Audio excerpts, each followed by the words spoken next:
सार्थ ज्ञानेश्वरी अध्याय 8 ओवी क्रमांक 166 पासून आता सुरुवात करूयात. कैसे थोरी वेचे मान पाहे पा, जो सृष्टी बीजाचा साठोपा, परी पुनरावृत्तीची मापा शीग जाहला. त्याच्या थोरपणाची योग्यता कशी आहे म्हणून पाहू गेले तर तो ब्रह्मदेव सृष्टीच्या बीजाचे भांडार आहे, पण तोही जन्ममरणांच्या मापाचा कळस झाला आहे.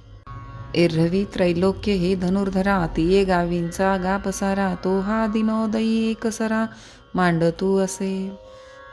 हे धनुर्धरा, एरवी ही त्रैलोक्य सृष्टी सत्यलोकाचा पसारा असून ब्रह्मदेवाचा दिवस उगवल्याबरोबर हा एकसारखा मांडला जातो.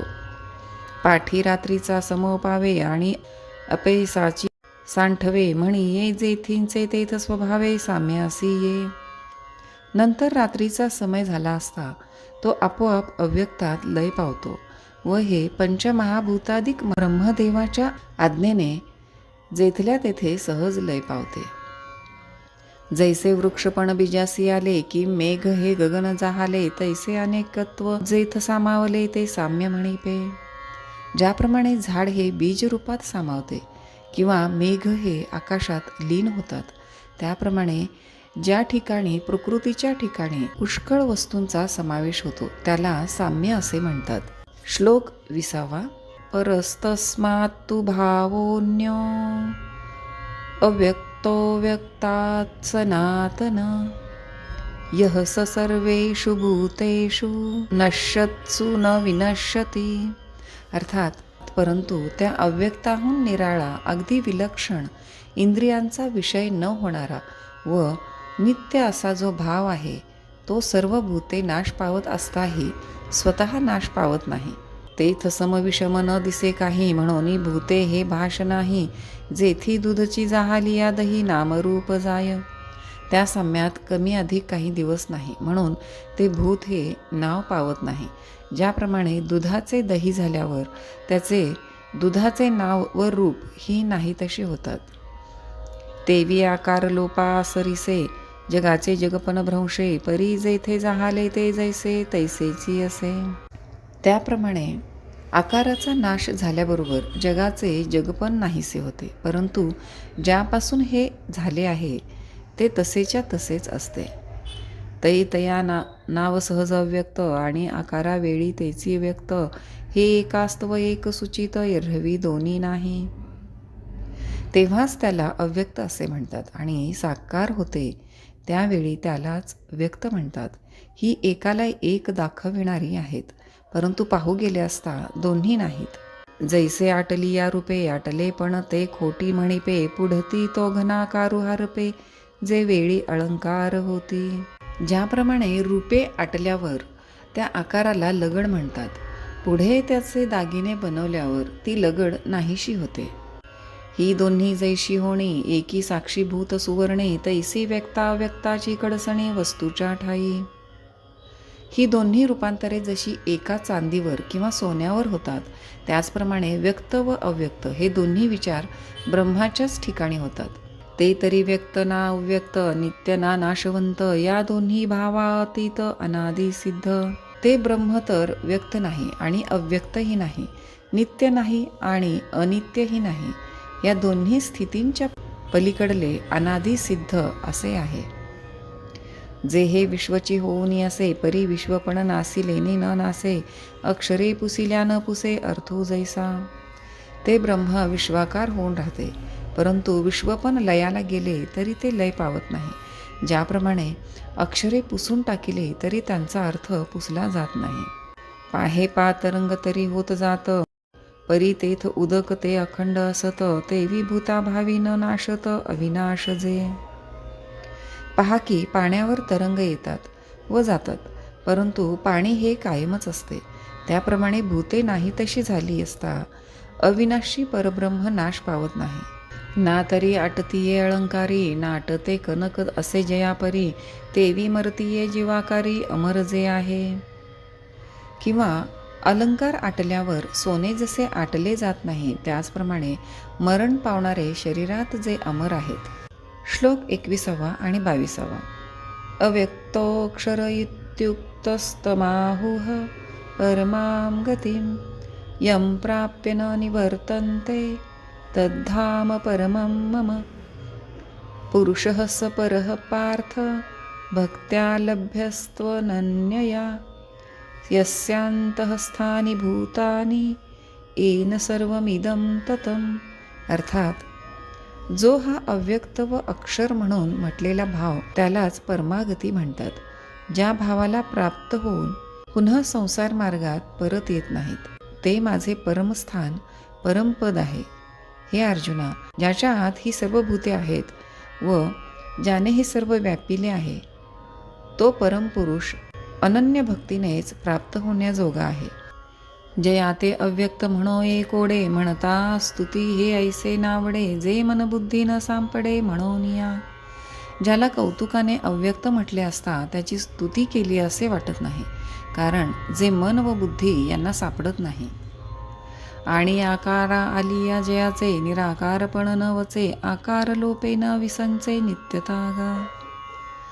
जे आकारात आले असताही ज्याचे निराकारपण जात नाही व आकाराचा नाश झाला असता त्याची नित्यता बिघडत नाही. म्हणून अक्षर जे म्हणिजे ते विंची म्हणता बोधूही उपजे जया परोते पैसू न देखिजे या नाम परमगती. ज्याला अक्षर नाश पावणारे म्हणतात त्याचा अक्षर म्हणण्यातच बोध उत्पन्न होतो. याच्या पलीकडे कशाचाही विस्तार दिसत नाही आणि याचेच नाव परमगती. परी अवघा ई देहपुरी आहे निजे लियाचे परी जे व्यापारू करवी ना करी म्हणोनिया. परंतु ते या शरीरात व्यापून राहिलेले असून झोपल्याप्रमाणे आहे, का की ते व्यापार करवीत नाही व करीतही नाही. एरवी जे शारीर चेष्टा त्या माझी एकही न ठकेगा सुभटा दाही इंद्रियांची या वाटा वाहतची या हाती. हे महावीरा अर्जुना, एरवी शरीराच्या सर्व व्यापारात एकही व्यापार राहत नाही, 10 इंद्रियांचे व्यवहार चालूच आहेत. उकलोनी विषयांचा पेटा होत मनाचा सोहटा तो सुखदुःखाचा राजवांटा भितराही पावे. विषयरूप बाजार उघडून मनाच्या चव्हाट्यावर व्यापार सुरू झाल्यावर त्यापासून होणाऱ्या सुखदुःखांचा मुख्य हिस्सा अंतर्यामी अंतःकरणालाही प्राप्त होतो. परिरावो पहुडलिया सुखे जैसा देशींचा व्यापारू न ठके प्रजा आपुलालेनी अभिलाखे करीतची असती. परंतु राजा सुखाने निजला असता ज्याप्रमाणे त्याच्या राज्यातील व्यापार राहत नाही, प्रजा आपल्या प्राप्तीच्या इच्छेने व्यापार करीतच असते. तैसे बुद्धीचे हन जाणणे काम मनाचे घेणे देणे इंद्रियांचे करणे स्फुरण वायूचे. त्याप्रमाणे बुद्धीचे जाणणे अथवा मनाचे घेणे देणे इंद्रियांचे करणे व प्राणवायूचे स्फुरण पावणे. हे देहक्रिया आघवी न करविता होय बरवी जैसा न चलवी ते नीरवी लोकू चाले. हे सर्व देहव्यापार त्याने न करविता आपोआपच होतात, ज्याप्रमाणे सूर्याने न चालविता त्याच्या प्रकाशाने लोकत्रय चालते. अर्जुना तया परी सुतला ऐसा आहे शरीरी म्हणून पुरुषू गावधारी म्हणिपे जयाते. त्याप्रमाणे अर्जुन तो शरीरात झोपल्यासारखा स्वस्थ आहे म्हणून त्याला पुरुष म्हणतात असे समज. आणि प्रकृती पतिव्रते पडिला एक पत्नीव्रते येणेही कारणे जयाते पुरुषू म्हणोये. आणि मायारूप पतिव्रतेच्या एकपत्नी व्रतात पडल्यामुळेही हा पुरुष हे नाव पावला आहे. पै वेदांचे बहुवसपण देखे सीना जयाचे अंगण हे गगनाचे पांघरुण होय देखा. परंतु वेदाने पुष्कळ तऱ्हेने विचार केला तरी ज्याचे अंगणही दृष्टीस पडत नाही व ज्याच्यात आकाशाचा समावेश झालेला आहे, ऐसे जाणुनी योगेश्वर जयाते म्हणती परात्पर जे अनन्य गतीचे घर गिवसीत ये. असे जाणूनच योगीजन त्याला जीव व प्रकृती यांच्या पलीकडचा म्हणतात. तो एकनिष्ठ भक्तांचा शोध करीत त्यांचे घरी येतो. जे तनुवाचा चित्ते नायकती दुजीये गोष्टी ते तया एकनिष्ठेचे पिकते सुक्षेत्र जे. जो एकनिष्ठ भक्त काया वाचा मने करून दुसरे काही जाणत नाही, त्याच्या एकनिष्ठेचे पीक देणारे ते उत्तम शेत होय. हे त्रैलोक्याची पुरुषोत्तमो ऐसा साच जयाचा मनोधर्मो तया आस्तिकाचा आश्रमो पांडवागा.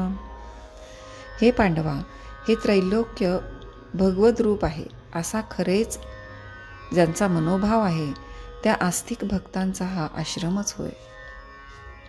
जे निगर्वाचे गौरव, जे निर्गुणाची जाणीव, जे सुखाची राणीव निराशांसी, जे निरभिमान्यांचे वैभव, जे गुणातीतांचे ज्ञान व जे निस्पृहाचे सुखोपभोग घेण्याचे स्थान राज्य, जे संतोषिया वाढिले ताट, जे अचिंता अनाथाचे मायपोट, भक्तीसी उजू वाट जया गावा, जे संतोषी जनांचे भोजन, जे संसाराची चिंता न करणाऱ्या शरणागतांचे मायपोट व जे भक्तीने चालणाराला मोक्षरूपी गावांची सरळ वाट, हे एक एक सांगोनी वाया काय फार करू धनंजया, पै गेलिया जया ठाया तो ठावोची होई जे. धनंजया, असे एक एक सांगून उगीच किती वर्णन करू, परंतु ज्या ठिकाणी गेले असता मनुष्य तद्रूपतेला पावतो. हिवाची या झुळुका जैसे हिवची पडे उष्णोदका, का समोर झालिया अर्का तमची प्रकाशू होय. थंडीच्या झुळुकीने जसे गरम पाणी थंड होते किंवा सूर्य उगवल्यावर अंधारच प्रकाशरूप होतो, तैसा संसारू जया गावा गेला सांता पांडवा, होनी ठाके आघवा मोक्षाची. त्याप्रमाणे पांडवा अज्ञान व त्याचे कार्य जग ज्या परमात्मरूपी गावाला गेले असता जे आपणच मोक्ष होऊन राहते. तरी अग्नी माझी आले जैसे इंधनची अग्नी जाहले, पाठी न निवडेची काही केले अष्टपण, तसेच लाकूड विस्तवात घातले असता विस्तवच होऊन राहते व मागून निवडू गेले असता त्याचे लाकूड पण दृष्टीस पडत नाही. ना तरी साखरेचा मागवता बुद्धिमंतपणे ही करिता, परी ऊस नव्हे पंडुसुता जिया परी. किंवा पंडुसुता, ज्याप्रमाणे साखर झाल्यावर पुन्हा चातुर्यानेही तिचा ऊस करिता येत नाही. लोहाचे कनक जहाले हे एके परिसेची केले, आता आणिक कैचे ते गेले लोहत्व आणि. लोखंडाचे एक वेळ परिसाने सोने केले, नंतर असा दुसरा कोणता पदार्थ आहे की त्याचे गेलेले लोखंड पण परत आणील.